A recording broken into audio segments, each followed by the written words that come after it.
Narodil se 23. května 1937 ve Vysokým nemocnici. No, maminka se sem přivdala s bratrou Chova.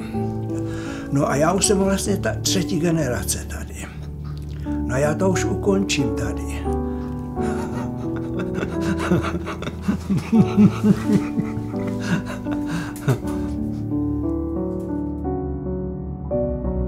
Už není toho dechu je poselství pro mladé generace o časech minulých, na které bychom neměli zapomínat.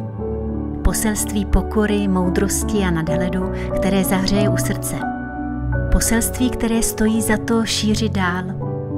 Podporou naší fotoknihy zároveň podpoříte iniciativu Doma bez obav. Pomůžete těm, kteří neměli to štěstí a zůstali již na světě sami. Těm, kteří mají niterné přání dožít svůj život doma, důstojně. Protože stáří si nevybírá. Protože kdo by si nepřál zůstat tam, kde to zná, tam, kde to miluje. A tak dlouho, dokud to jen půjde.